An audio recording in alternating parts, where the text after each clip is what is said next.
Hello, everybody. I'm Michelle Moog-Koussa. I am the executive director of the Bob Moog Foundation and the Moogseum. It is my pleasure to be here with you today and with Albert Glinsky, a composer, professor emeritus at Mercyhurst University, and the author of Theremin, Ether, Music, and Espionage, Leon Theremin's biography, and now author of Bob Moog's biography, Switched On, Bob Moog and the Synthesizer Revolution. I am so pleased to have Albert here today to talk about this new book. Albert, welcome. Thank you. Thank you. It's great to be here.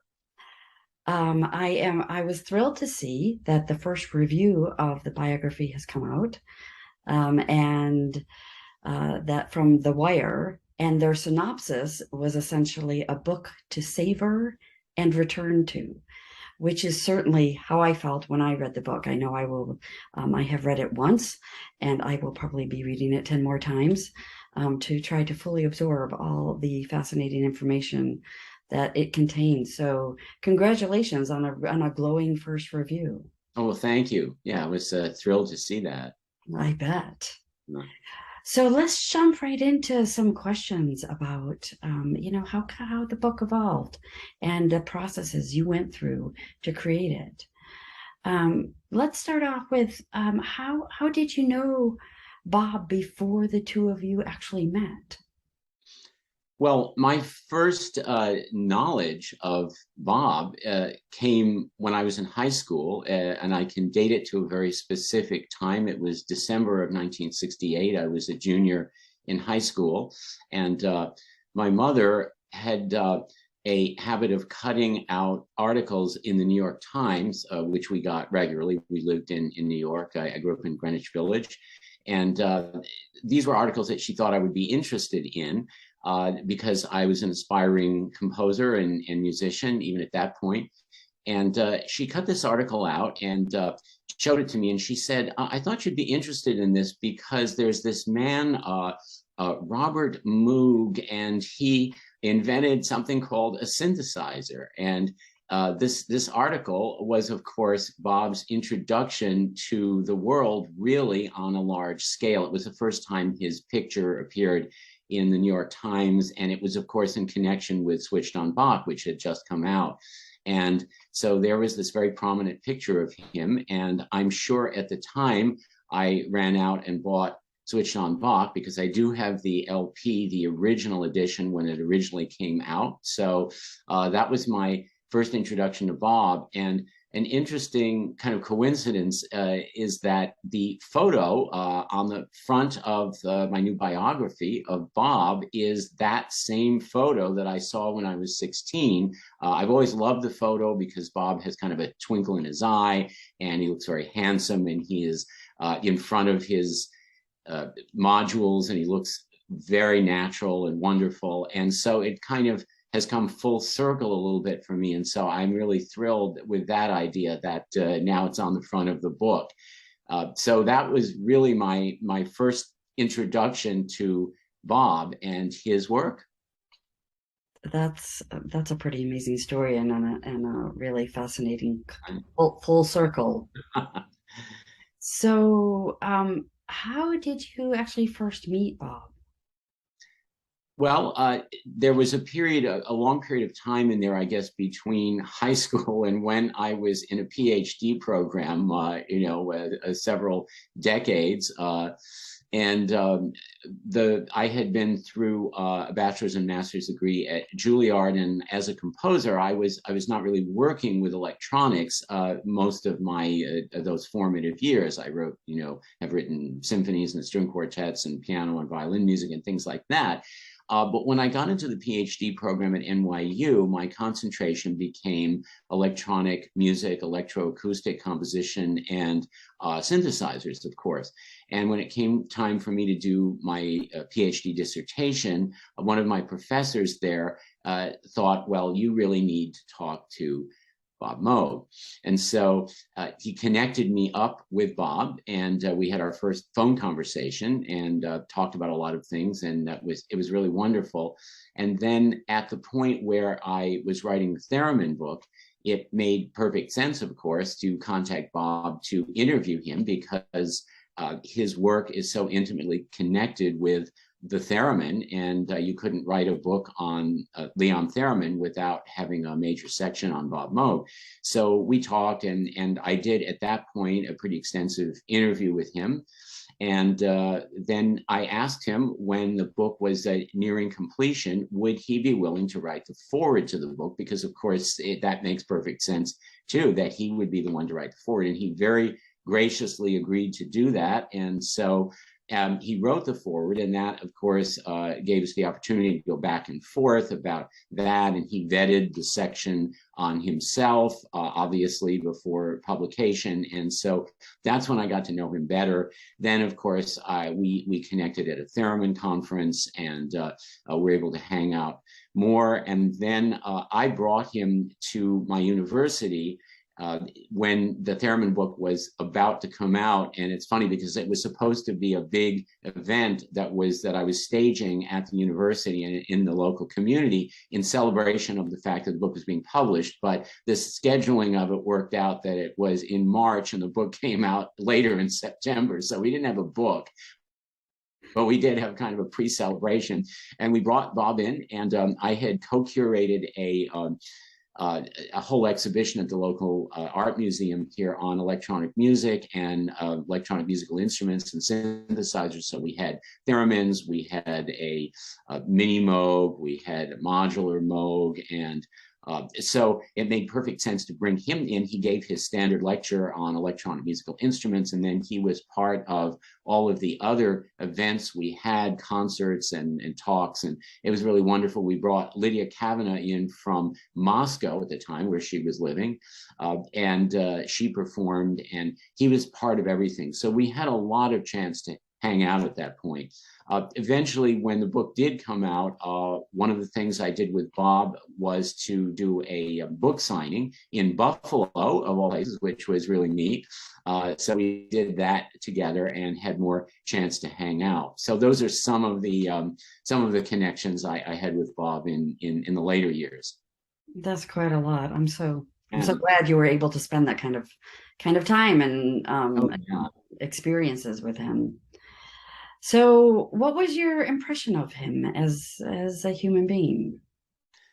Well, I think, like so many people, I was definitely struck by the fact that he was so natural and so real. And for somebody with such an international reputation, he was just very one-on-one when you were with him, very natural. Somebody once said that no matter who you were, when you were talking with him, he made you feel like you were his best friend or something. He's very, very focused, very, very just a wonderful sense of humor, very relaxed. I, of course, never worked with him on a professional level. I mean, never did an engineering project with him, but just as a person, the kind of interactions we had were wonderful. And I describe in the book one wonderful moment when he walked into our kitchen here and just spontaneously reached into the pocket of his sports jacket, pulled out a couple of bulbs of garlic with the dirt still on them, tossed them on our kitchen table and said, "You like garlic?" And it was from his organic garden, in Asheville. But it was just so spontaneous and wonderful. That's the kind of thing, he would typically do. And we once served him a meal in our house of something we thought he would like, because he was big, of course, on bacon and pork and things like that.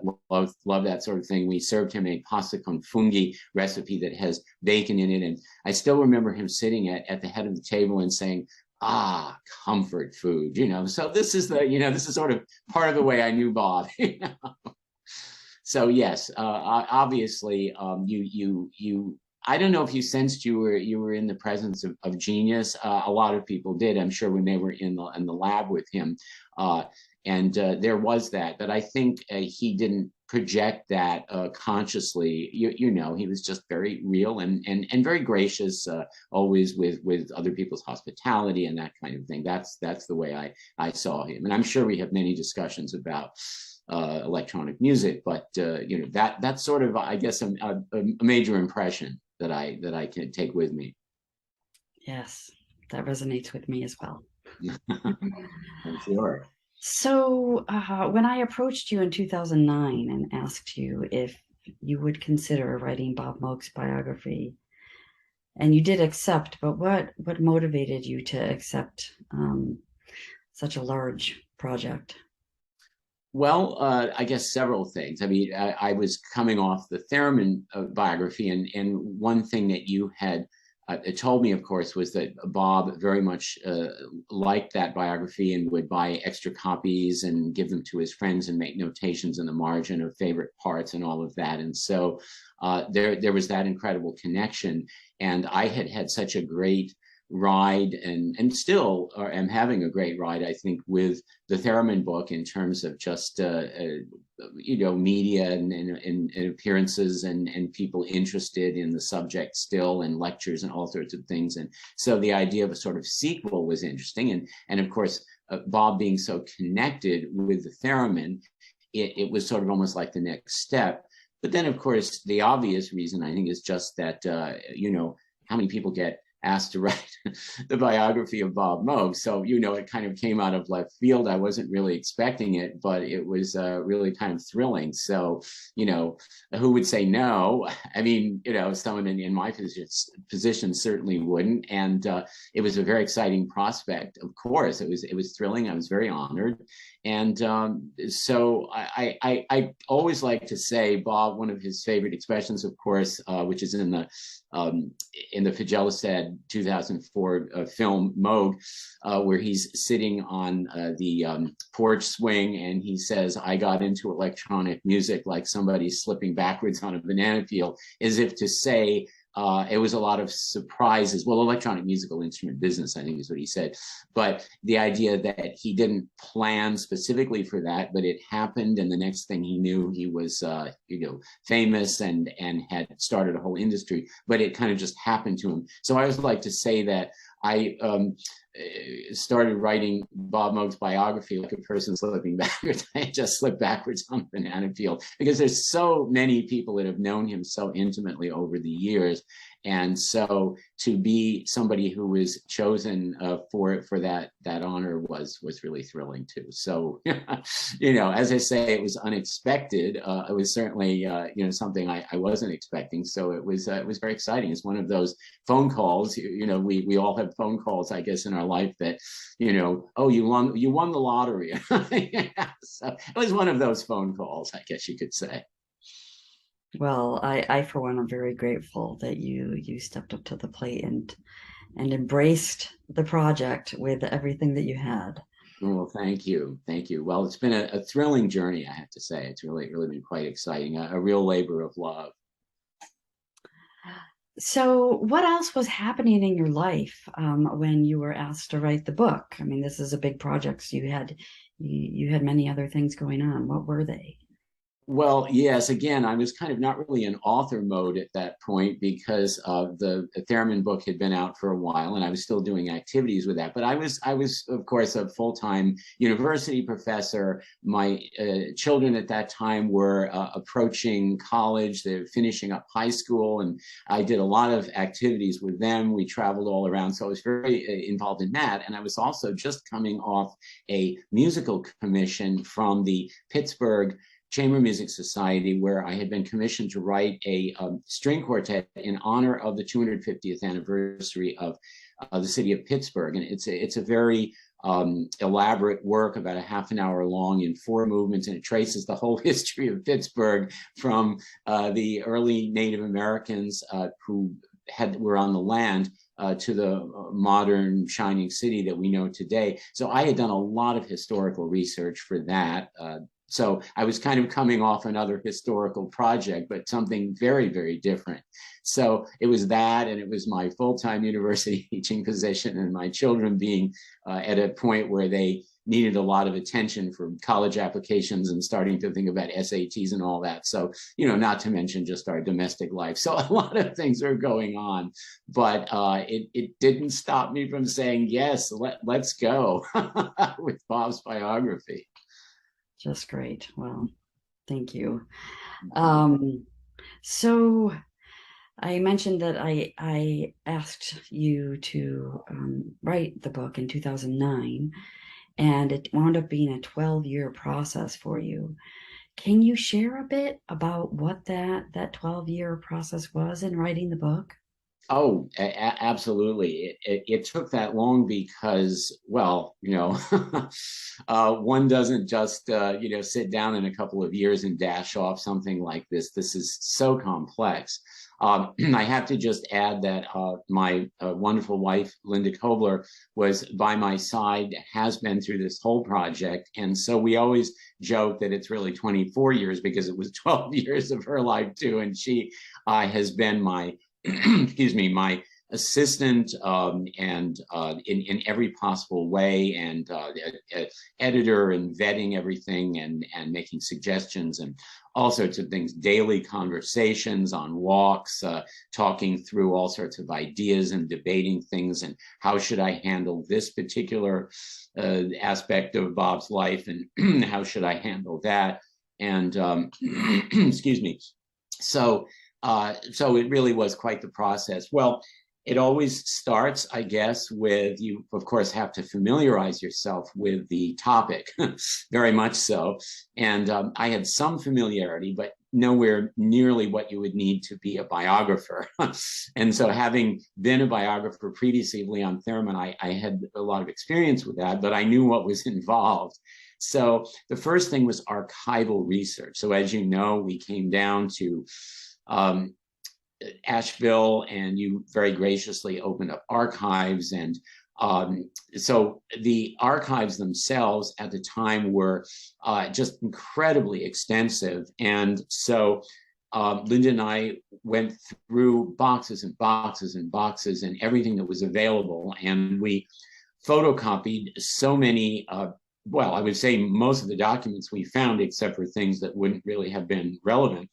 And on one trip alone, our haul we counted was about 8,000 sheets of paper. And that was just one trip alone. We made a number of trips to Asheville for that purpose. And we always joke that, we would be at Kinko's, because that's where we would take the boxes out, and we'd be there at midnight or 1 a.m, because they'd be open late, and, slamming things over the glass, and, that kind of thing, and putting them in piles and everything, and all of this. And then when we got them home, we had to go through and sort everything, because at that point the archives were not in any way organized. So you'd have a letter, and then right next to that you'd have a circuit diagram, and next to that you would have a review of some sort, and so there are all sorts of things. It was just a stash of papers, so we had to really organize things.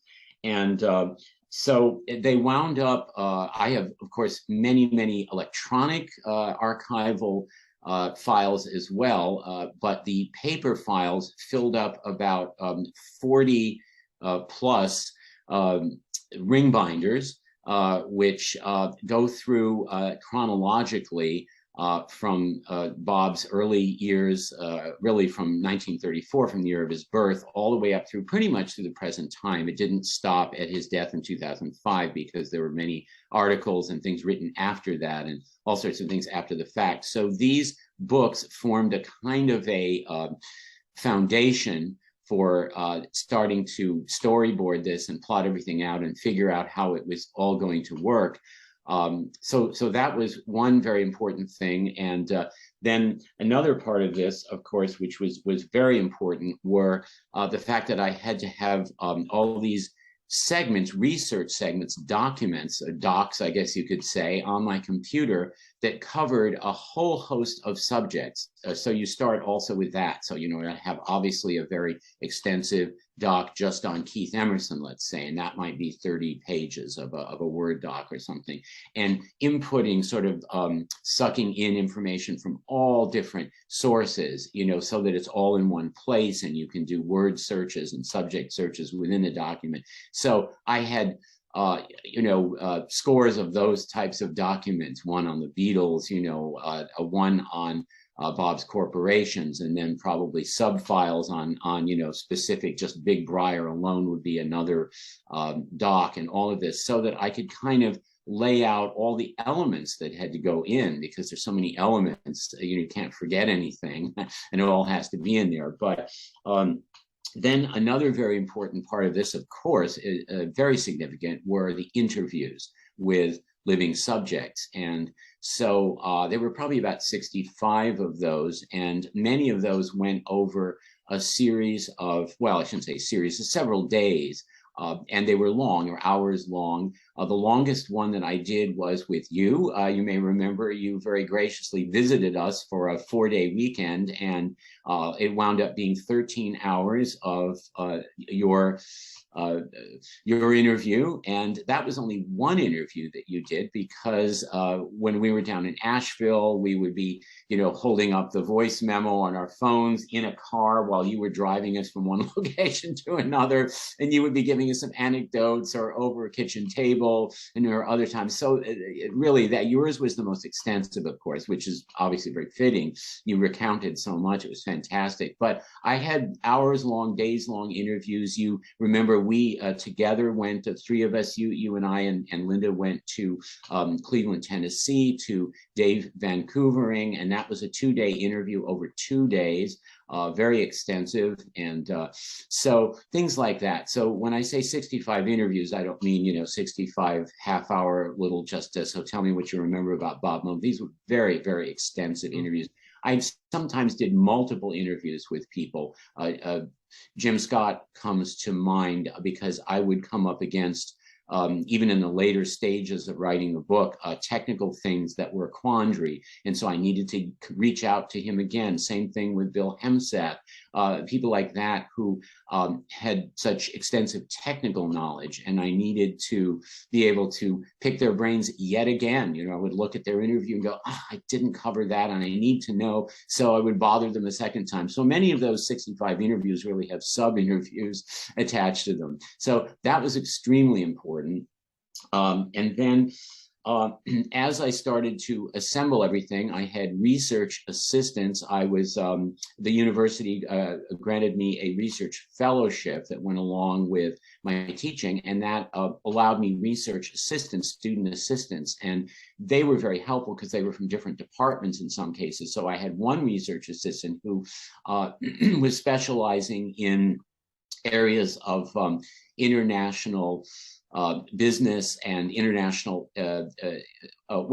international business. And so she worked through and looked through a lot of the financial documents from Bob's companies, and helped me sort of sort through a lot of that, because I don't have a background in finance or investment or corporate finance or anything like that. And so she kind of vetted all of that and saw me through that. I had another research assistant who was a history major, and who helped me with a lot of research into the Japanese systems of manufacture, and the way their systems of manufacture differ from American systems, which is very important in understanding how Bob was up against Japanese competition, and the way they manufactured things, and the way their workers were treated, and that sort of thing, as compared to American workers. So she worked through that. Then I had other research assistants who simply took the interviews and did transcriptions, and Linda did tons of transcriptions as well. So that was all very helpful to have that. Those were still things. I had another research assistant who worked with me just to work on databases for articles. So we were researching databases of databases, and every time the word synthesizer comes up in the last 40, 50 years, or more than that, actually, going back into probably the last 70 or 80 years, in any articles anywhere in the world, in any kind of publication, so that I could collect all of those. So that kind of thing, that was extremely important. I did have a sabbatical at one point, but that was it was important, but it was a drop in the bucket in 12 years of work. So summers were also very important for time on this. So then the next thing was, how do you organize all of this information into something which is interesting to the reader? Because biographies, I read a lot of biographies, and I think it's important that it read like a story. I think it's very important. And one thing about this biography is it's intended for not just synth fans and Moog fans, it's intended for general readers. I really would like to think that someone who's just finished a biography of Leonardo da Vinci or Edison or the Wright brothers would say, now I think I'll try this out. Bob Moog, I want to learn about this. So I would like to think that a lot of people who may not know a lot about Bob, especially the younger generation, may have heard the name but don't know that much about him, will be drawn into this as well.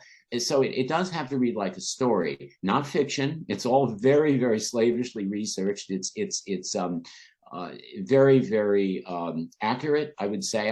I'm very proud of that.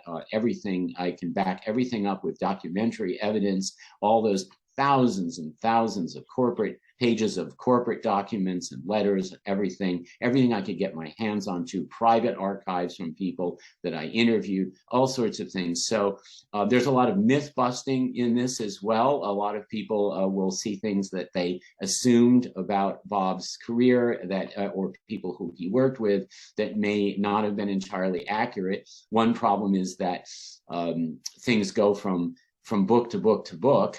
Somebody sees something in one book and assumes that had been properly researched, puts it in their book, and then that amplifies the whole idea, and then that goes into another book. And so you have all of these references to something out there that started with something that wasn't really accurate in the first place. So there is a lot of myth busting that I'm very proud of. But getting back to the story, so how do you do this? And it's especially difficult when you have overlapping chronologies, because the story needs to be chronological, obviously. I mean, I think it should be, but it can't be entirely chronological, because just to give you an idea, the year 1970 in Bob's life was very, very busy, and a very busy year for his instruments. So if I would have simply put everything in order, January, February, March, it would have just read like a series of facts and ideas, and it wouldn't have had any real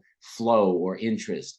So I had to there are several chapters that make multiple passes over that year that kind of overlap, because I wanted it to be gathered into sort of subject areas, something like that, so that we could get, so just even Keith Emerson and the beginnings of his interest with the NICE in February of 1970, that's extremely important. So we carry that all through into what sort of climaxes, for instance, into their Isle of Wight debut with the pictures and an exhibition, which was huge and used the Moog and in front of 600,000 people, and it was really amazing, all in 1970. That's important. But 1970 is also the year in late January when Gershon Kingsley made a debut with Moogs in Carnegie Hall in New York, and that's a whole separate story. And Dave Van Koevering is introduced around that time, so we have to have a chapter, where we pass through that. And then 1970 is also the year where the mini Moog is being developed, climaxing at the end of the year in the Model D prototype. So that's something else. So you can imagine you can't stash all this stuff in a single chapter, which would, be 50 pages long, and you can't, it's very hard to do. So I had to storyboard everything. And the act of doing that was was very interesting because I took all these strips. I guess it's what screenwriters do sometimes. I took strips with pieces of information and sort of pasted them onto 8.5 by 11 sheets, and then put them on the floor, and then arranged the strips, moved them all around. No, this should go first, that should go there. Sometimes I would complete an entire series of chapters and then go back and make strips and say, no, no, no, this needs to go in that chapter, that has to go to that chapter. Chapters were reworked completely so that they, at some point, even late in the stage. So the storyboarding of it was extremely important. I mean, that really had to work. So all of that was right up to the end, I think, was very, very important to be able to get the whole shape and flow of everything. Wow, what a lot of work. Yes, yes. And tell me also, you had shared with me not only the storyboarding, but then the chapter theme review that you had posted in a hallway in your house. Yes, yes. Thank you for reminding me about that. Absolutely. Yes, because there are 30 chapters. You can't contain Bob Moog's life in anything less than that, I think, reasonably, if you're going to do it right. And it wound up as 30 chapters. I didn't start by planning. I think I'll just do 30 chapters. That sounds right. No, it just kind of ruined that. It just had to be that. So it's an even number and it works out. But that's what it sort of started out as. So in any case, yes, each of the chapters kind of has a theme to a certain extent, and the titles, there's 6 basic sections that those chapters are inserted into. So each of the sections, the 6 basic sections of the book, go through Bob's life, but then there are subsections, obviously, which are the chapters. So we have a long hallway in our house in one place, and there was a blank wall that was free that didn't yet have anything on it. So we taped up a 8.5 by 11 sheet for each chapter with the name of the chapter, the title, and then the sort of intro and outro. In other words, what is the beginning idea or the first words at the beginning? How do we enter that chapter? And then how does the chapter end? And what is the basic theme? If you, like the elevator pitch, if you would say, what is this chapter about? Basically, to sum it up in a few words. And then these were all put next to each other in sequence, so you could walk down the hallway and see, again, a kind of storyboarding, a kind of progression of this leads to that. This chapter has a cliffhanger at the end here, and then the next chapter starts with a surprise. It doesn't answer the cliffhanger. It starts with something else, but that's good. And eventually the answer to the question of the cliffhanger will emerge somewhere in that next chapter. And then how does that chapter end, and what does that lead into, so that you can kind of see at a glance the storyboarding. Again, I'm sure it's very similar to screenwriters and directors and people planning a movie when they're editing the scenes together. How do you get a smooth flow that works for the viewer, in this case, for the reader? So that was also another very important part of it. Yes. That's fascinating, just kind of the mechanics that have to be considered, the literary mechanics. To make it a work as opposed to just a series of chapters with information. Wow. I just want to touch on one more thing in regards to your whole process. I wonder if you could just elaborate a little bit more about, you mentioned it in passing when you were talking about Linda's critically important role, but you mentioned to me many times how essentially Bob would become an everyday presence in both of your lives, and there were these daily conversations that you would have. Can you tell us just a little bit more about them? You mentioned they were on walks, and I think you mentioned to me Over meals. Or at the dinner table, right? Yes. Yeah. Oh, yeah. Because Bob was a constant presence with us all these years. Obviously, it's an ongoing project. Well, I think, again, there were so many areas that I was writing about that were kind of touched on only lightly in other people's histories of electronic music. Analog Days, of course, is the work that dealt the most before my book with Bob's career. But there were other sources out there, but I was breaking a lot of new ground. And I don't say that to, pat myself on the back, but it's simply true that there were areas that hadn't been touched on very much. One of them, of course, was the trademark battle that Bob fought for a number of years to get his name back after it had fallen out of his hands. And that was a very difficult thing. But to go through all of that, so she and I would be poring over, a lot of these corporate documents, a lot of correspondence, a lot of things to be able to sort of trace that history through and see. So we would have discussions about, well, do you think it's important to emphasize this or that kind of thing? Another thing that I vetted finally, I think more than any other treatment I've ever seen, is the battle between ARP, the ARP synthesizers, and Moog music at the time with the filter, Bob's patented filter, and how it was discovered that ARP was using basically a ripoff of the filter in their instruments, and then it became a legal issue. But nobody ever really entirely figured out what happened, what patents were involved, what the dispute was. And so that was another big thing to unravel. So we would talk about that. Then I think also there is so much of this book is about Bob's personal story. And so, when you're a biographer, there is that very fine line you have to tread. You have to be objective. You can't say, well, I'm very biased about this, so I'm going to paint Bob this way rather than that way. You really have to. And when you interview different people, you get different points of view. And of course, it's very dangerous to take anyone's point of view, because there's a lot of mythology out there, which I can talk about in a few minutes. But in any case, I always have made sure that when you talk to one person, that information, some of it is either backed up in documentary evidence, which is, letters and all sorts of documents, newspaper articles, things that would back up the information and clarify the dates that they talk about in there, because everything has to be anchored in some kind of chronological place to be accurate. But also just, is it hearsay? Is it wishful thinking on the person's part? Did they place themselves into history in a way that maybe they remember because that's the way their mind works, but it didn't exactly happen that way? So you have to be very careful to vet all those things. So, some of our discussions, I think that Linda and I were about, well, this person said this happened, but somebody else said that happened. How should this be handled? Let's look into it further and see what else can be done about it. And then the personal story, how far do you go with that?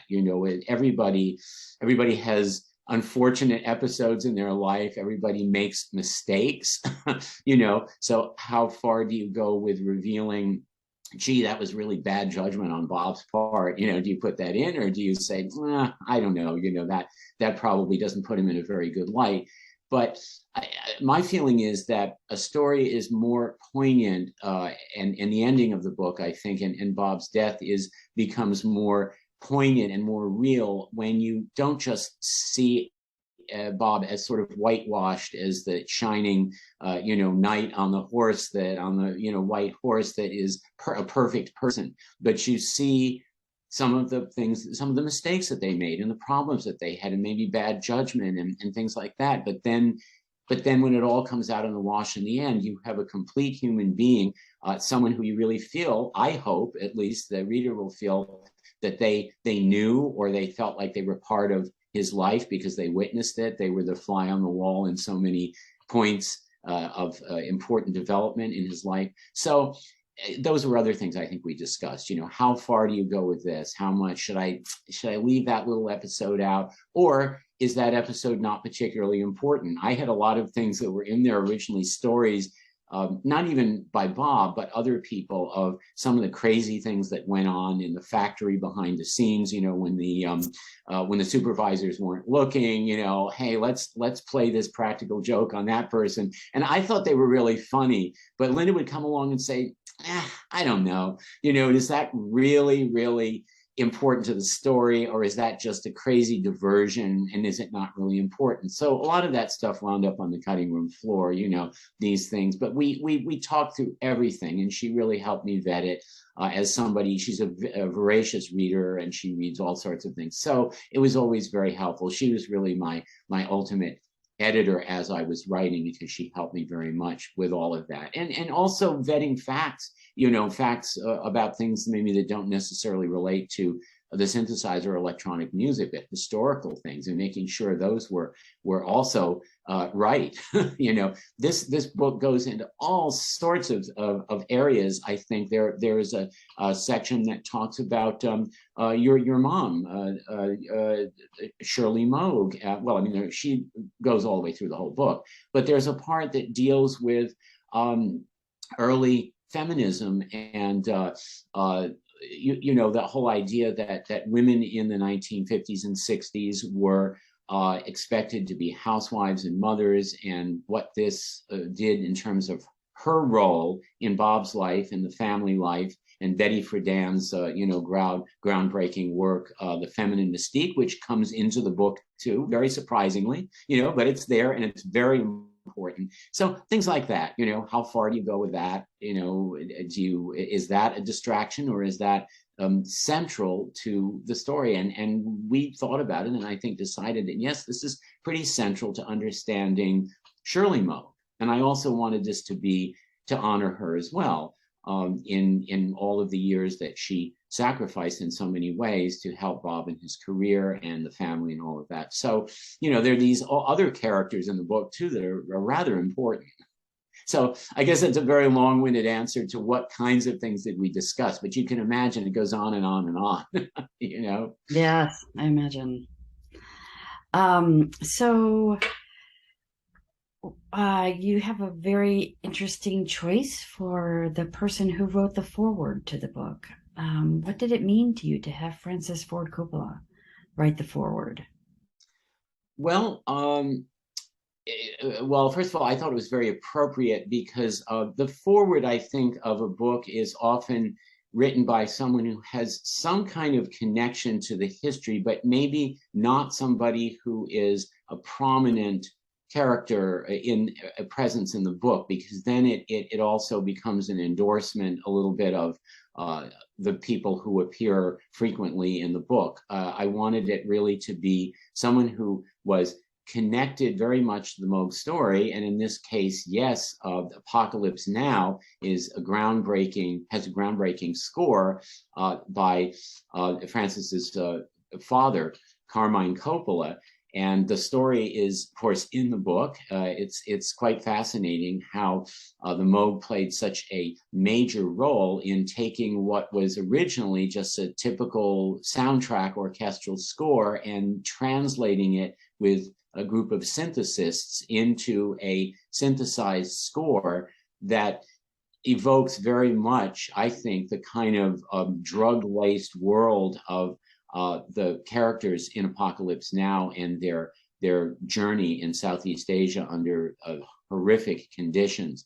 And so it kind of takes the typical orchestral sound of what we would expect, and it turns it on its head in a strange sort of way. So it's just fascinating. I first met Francis because he had contacted me about my theremin book. And that's a whole story in itself. So when it came time to say, well, who would write the foreword for this, he very graciously agreed to do that. And so I was thrilled, and I love that connection because it just is maybe in some ways unexpected for people who think of Moog and immediately they think of people like Rick Wakeman or Keith Emerson, and they think of the rock world, but they may not realize that, such an iconic film like Apocalypse Now by a major director had a very large sort of contributing part in the story of the synthesizer. And so it was a wonderful perspective. Yeah, agreed.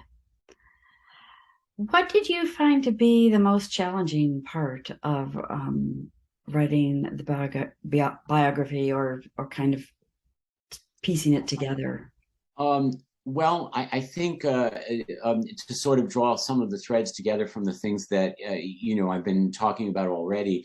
Um, One of the problems is, of course, in addition to the chronology and to making sure you don't leave anything important out, which is very, very difficult. Even at the last minute, there were these moments of, oh, gee, I forgot to include that, or oh, gee, that person was kind of important in Bob's life, and that person hasn't been mentioned yet, that kind of thing. So just constantly making sure that you have what you need in there, and everything is there, so nobody will say, he didn't really include any information on that, And of course, I'm not saying it's perfect. And I certainly don't claim that, when you go into the index, it's a very, very thorough index. I'm very proud of that, especially being able to trace Bob's companies through the index and chronologically how they all unfolded. I don't know that anyone's ever laid it out quite that way. But people will look in the index and they'll look for maybe their favorite musician who's used a Moog, and they might not find the name, but you can't have a book that's 1,200 pages or something. So at some point, you have to sort of draw the line on what you do. So I'm certainly not saying that it's perfect, but you do have to make sure that the elements are all in place, and that nobody would say, the Bob Moog biography without mention of such and such. That's not good. So, it needs to be there. So that's one thing. And then, as I started to mention before, another huge challenge, of course, is when you interview people and you get some very strange stories that don't seem to line up with what you found in other areas. And that I mentioned myth busting, and there certainly are many circumstances where people have made claims over the years in interviews with other authors, and those have gone in books. But when I pulled the curtain back and looked, at those situations, I thought, no, didn't actually happen that way. That person claimed that, but we don't have any backup from another interviewee, and we don't have any documentary evidence about that either. So it was difficult. So there are a lot of places that in the book where I had to sort of revise the historical record, because the current historical record isn't always accurate in many ways, and I wanted to be very specific. So that was certainly a major, major challenge. And I guess another one is also the language and the treatment of the book. I want the book to be lively and a good read, not boring, not academic and like a dry lecture. I want it to read in a way that readers will enjoy, but at the same time, it has to be scholarly and it has to be accurate. So it's a combination of those. And I also think I wanted to be sure that I could capture Bob's spirit, the way he spoke, the way he thought in the book. And so I think surrounding Bob's quotes and the story of Bob's life, anything else needs to sort of be in that spirit. You can't go from a great Bob quote that's very saucy and irreverent sometimes, into some kind of very sterilized, then after that, this happened. You need to sort of have a smooth transition. So the prose needs to sort of flow from the spirit of that. So in that sense, it's different from my Theremin book, in that way. It's a little more colloquial in some places, but I think it needs to be no less scholarly, but just the tone of the book needed to be. So that was always a challenge to work on that. And that's probably another thing that Linda and I discussed on our long, discussions is, could this be pumped up a little bit in terms of the way it's presented, not quite so dry. I think one other challenge that comes to mind is, what do you leave out? Not just the stories that I mentioned before that are funny, but maybe not, germane completely, but other things that you leave out. Because another thing I wanted to do to understand Bob's legacy, you have to place him in the historical context. Because for readers, the general readers that I'm also interested in reaching, as I mentioned, can't fully grasp the immensity of Bob's contribution if they don't understand, the RCA synthesizer from the 1950s, if they don't understand the theremin and development of the theremin, the whole sort of development of the revolution of electronic music that happened with electricity when it started and came in. So the tendency is always to want to sort of educate people beforehand, but you can't, this is not a textbook and it's not a history of electronic music. So how much do you put in to give people enough background so they say, oh yes, I see exactly. Bob did this because one of his the precursors did this, but didn't quite do enough of that. And so he came along and tweaked that and did more of that. But if you don't understand where he lies in the historical timeline, it's harder to make the case, So I had to be careful to, in early drafts, I had, whole histories of, this and that of people that Bob had admired, in the history of electronic music. And then you have to go through and kind of filter a lot of that out, because it just, if the book again would be 1,200 pages long, nobody would want to read it, So it's that very delicate balance between just enough background, also breaking down the concepts. When you talk about voltage control, does a person reading this book who is a fashion designer and they're reading about voltage control, you don't want to lose them. You don't want to say, I don't know, I don't understand that. So you have to explain what is voltage control in layman's terms. So again, the technical part of the book was also a challenge, I would say. So that's a lot of challenges, I guess. Yes, I would expect there would be a myriad of challenges. And so, along those lines, but a little different, were there any surprises for you, without giving away too much? But were there any surprises that you encountered? Definitely, definitely. I would say, well, the biggest one is one of the themes of the book, I think, because when I first came to this, I mean, of course, I knew Bob, and I was familiar with his work, but somebody is internationally famous, their name is synonymous with a whole industry. The first thing you assume is, well, they're tremendously financially successful, and they're probably millionaire, maybe even a billionaire. They're up there with Bill Gates and people like that. So I think one of the big shockers was to realize, oh my goodness, no, that you can't equate fame and career success necessarily with financial success, because the risks that Bob took in order to be able to build an industry involved a huge amount of personal sacrifice. And in the end, it really didn't reward him in the ways that it should have. And so I think that was a major takeaway. Gosh, really, he wasn't successful in that way, and it was really kind of, it was sobering, but then that's one of the main themes of the book. It became one of the themes that, yes, like my father-in-law, who was an engineer, often said, and many people have said this, I'm sure, never confuse revenue with profit.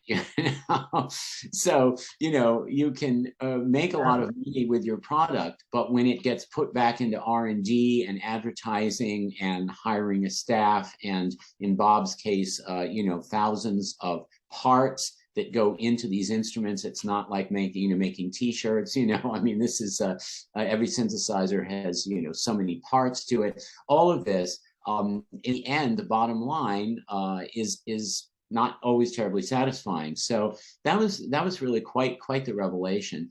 And I guess another surprise was just, again, how many myths needed to be busted when I really started to look into the real story behind many of the anecdotes that have been out there for years, and oh gosh, so yes, there were definitely surprises.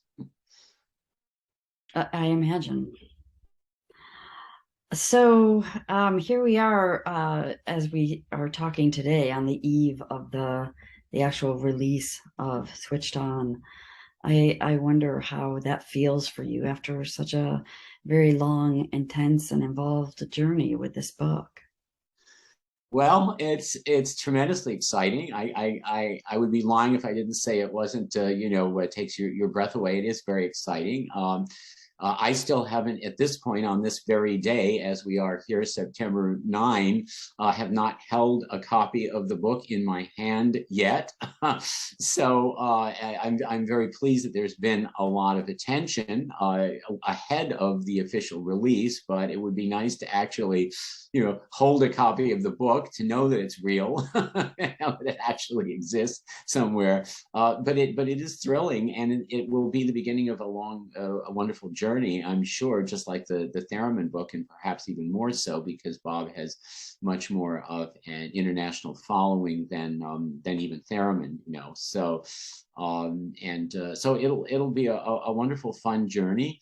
I'm expecting there will be people who will want to take issue with some of the facts in the book, but that's to be expected anytime you put something out there. But as I say, because of the myth busting, I think a lot of people will be surprised. But if they read carefully and they look at the end notes, which are pretty well documented, they'll see that I don't make statements without really backing them up completely with documentary evidence. So, but there will be people because, well, the synth world, people are very particular about a lot of things, very, very particular. But I think overall it should be a wonderful, fun journey, and it feels great. So I'm very excited about the possibilities. I guess it's like when someone has made a movie and it's about to be released in the movie theaters, and you don't know how the reviewers are going to look at it, you don't know how the public is going to look at it, and in this case, you don't know, what types of people will be reading it and will want to comment on it or follow up. But so it's kind of an unknown, big question mark in that sense too, but a happy question mark, I think. Yes, well, I am excited and anticipatory with you. Thank you. Yes. So I want to take a few questions from audience members and people supporters who have submitted questions to us. Yes. Yes. So Ken Florell asked,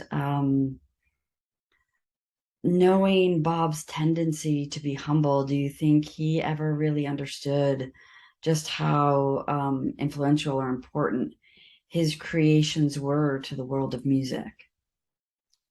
Well, I think he did, but I think there was a definite divide between what he projected to people, the tendency, yes, to be humble, absolutely, and his inner knowledge of what he had done. I don't know that he would have persisted as much as he did, running up a very steep hill against, constant threat of financial ruin. And I don't use that word lightly, to be able to continue this industry and build it and do what he did.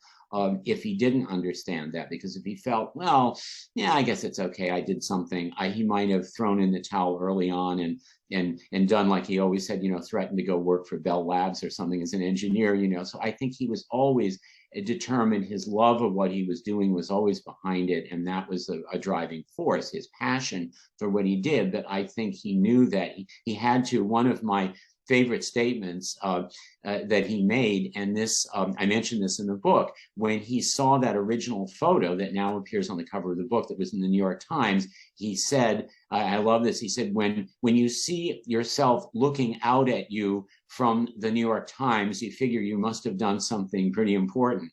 So I think he realized that early on. But yes, he downplayed a lot of things. When people would, sometimes he would say, all I did was take the elements of the synthesizer, put them in a box and sell them. But, I think he understood completely that box was pretty seminal. It wasn't just, somebody else could have just put them in a box. It wasn't that. He wasn't packing things up and sending them off in a storeroom. I mean, it was much more involved than that. And so I do think he was aware of that, but he wasn't the sort of person who was going to go around and throw that in people's faces. The legacy speaks for itself, and I think largely it did. I also think that in the penultimate year of his life, of 2004, which I describe in great detail in the book. He was feted and lauded all over the world. People were lining up in huge lines to get his autograph, and everywhere from Tokyo to the NAMM show and all of this. And he was really treated like royalty. Lots of articles, lots of interviews. There was, of course, 2004 was the release date of Fagelisad's film, documentary on Bob. So there was so much activity. There was even a little Bob Moog doll that was made, So I mean, he realized at that point, if he didn't think he was an iconic figure, he would have had to have known. And of course, the Moog Fest began that year. That was the first Moog Fest in New York City, and there were so many famous people there to pay tribute to him. So he had to know, and he had to realize, and I'm sure he accepted that fact that yes, of course, it was very important. And in his moments of anger, because he did get angry, and this is in the book, and we all reach our boiling point sometimes. He would get angry sometimes when other people would say, well, I worked with Bob, and together, we really we did this or we did that, or we made the synthesizer, or I was a major contributor. Somebody else was a major contributor. Those modules, those were my ideas, something. So he made it very clear in a number of points during his life that yes, a lot of musicians were very, very helpful in helping him to think about what was needed. He called himself, famously, as you always say, a tool maker, for musicians, but he always wanted to have musicians around to help him sort of brainstorm what was needed and what they needed. So he gives them all credit, but he's very clear he's the engineer. None of them are engineers on that level. And he's the one that did put it all together. So he would be very clear about that. And there's even one letter that I quote in the book where he's really, he names names and, says this person, they all contributed, but none of them could be considered co-inventors of the Moog synthesizer. In his mind, there was no co-inventor. So I think he was very clear about that. So I think when you see that coming through in his personality, those moments of, hey, listen, I'm the one, I don't think there would be any doubt, did he realize? I think he did, yes. So again, very long answer to your question, but very good question. Yeah. That's okay. So Paul from Vancouver has submitted a question here, asking if you can comment on the parallels and differences between the life stories of Theremin and Bob Moog. Sure. Well, there are parallels and there are major differences. I think the parallels are, well, of course, there's the major connection between Bob and Theremin, because Theremin was a hero of Bob's, and Bob finally met him later in life for the first time, and it was a thrill for Bob to meet his hero and face to face and talk to him. And of course, the theremin the instrument runs all the way through Bob's career from the very earliest days, his earliest exposure really sort of to electronic music in any real sense, and all the way up through the Etherwave Pro, of 2004, the year before he died, the last theremin that he oversaw. So that's a very important connection, but also both of them are electronic music pioneers who came to that point without necessarily setting out to do that with a sort of life plan. Theremin discovered the principle of his instrument just by working with a gas meter that he put a whistling sound on, and found that when he moved his hands closer or further away from that gas meter, he could play little melodies and all of that. And then it was only because Vladimir Lenin, sent him around Russia to tour with this instrument to not really because of music, but sort of tout the idea of, the new Soviet state and electricity, and isn't this great what we've got? And he attracted huge crowds. And so in a sense, he kind of slipped backwards on a banana peel into this, because he was a physicist himself, and he had a lot of other inventions, but he invented one of the earliest televisions, for instance. So he kind of fell into this in his own way. And of course, we know that the same thing happened with Bob, that Bob worked with Herb Deutsch, and it was a labor of love. And they were working on these modules to sort of help Herb create the sounds that he wanted to. And then, the next thing he knows, he shows it off at the AES show in 1964. And, someone comes up and says, I'll take one of those and two of those. He's in business, somebody else wants it. And the next thing you know, he's starting an industry from, so they both have that in common. But I think where their lives are not similar is Theremin suffered so much. He was in labor camps. He had a horrendous time. He never had very much money, so I suppose that's another parallel. He was famous, but he wasn't rich. But he suffered, and he lived through all these different episodes of the 20th century where he was, had to participate in all sorts of espionage with the Soviet government. He was really a kind of a Soviet prisoner his whole life, and he had to be a Soviet scientist in order to survive. Bob, of course, is presented in the book in the context in which we see him going from the 1950s, a very kind of staid period, culturally in some ways, to the 1960s and the Technicolor burst of what happened with drugs and just the culture in general and the revolutions of the 60s. And so Bob exists in that world, and then on into the 70s and the 80s, but was never in a labor camp and never, as far as I know, feared for his very life and that kind of thing. So I think that's where there is a dissimilarity there. But there are many, many things that they have in common, definitely. Okay, so we've got one more question from Ernesto in Argentina. He is asking, how do you perceive that Bob appreciated electronic music not made with traditional musical resources, such as self-generated music based on sequencers or experimental in nature? For which the synthesizer is a fundamental device?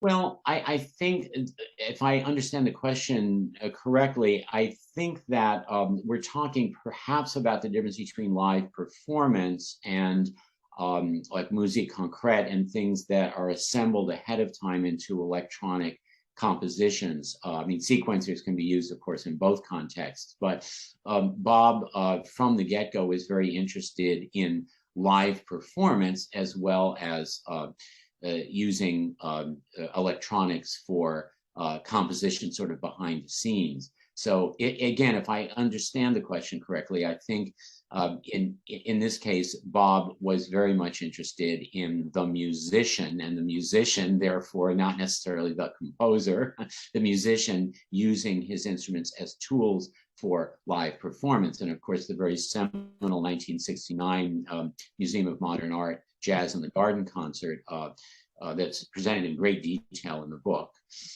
It was very important because it was the first time that synthesizers alone, without the aid of anything else, acoustic instruments or singers or anything like that, presented an entire evening concert covering jazz just with electronics live.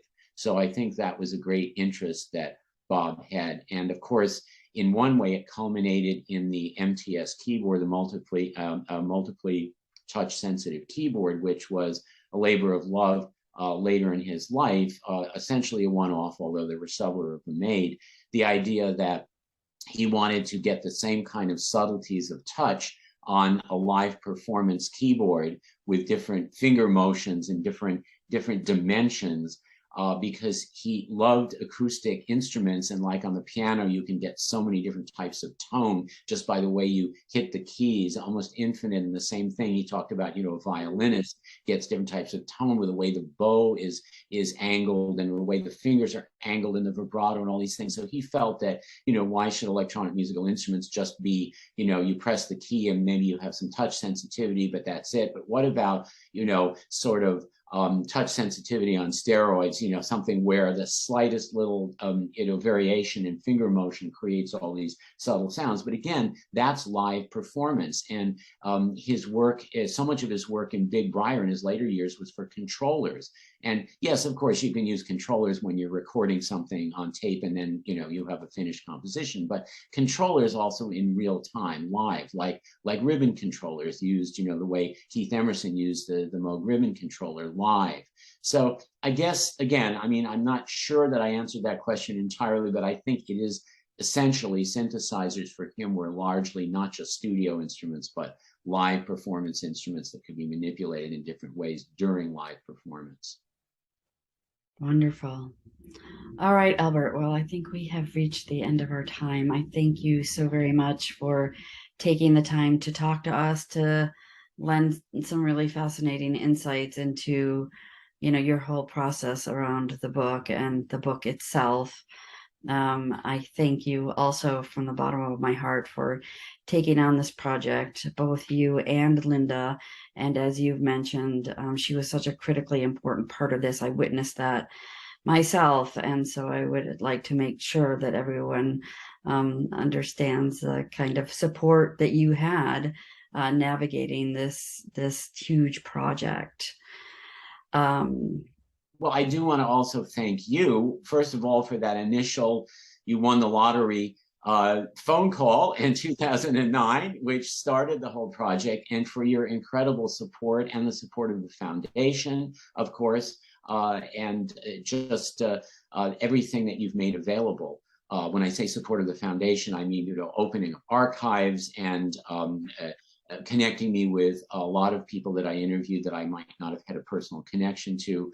And of course, everything that you've thrown me over the years, tidbits and things and all of that, and always being there for this. And of course, being such an essential part of this, because obviously you were the big connection to Bob Moog himself. And so, in the absence of being able to interview Bob for the book itself, as opposed to my previous interview I did with him, you're the main resource, and you were the biggest interview, and you've been there throughout all of this and our visits to Asheville and everything. So I want to thank you for everything you've done. It couldn't have happened without all of your input as well. So thank you, and the legacy continues in a big way. And I just hope that more people will be aware of Bob's work who might not have been as a result of the book, and that, of course, feeds into everything else, Dr. Bob's Sound School and the instruments themselves that are still available to people, new and used, and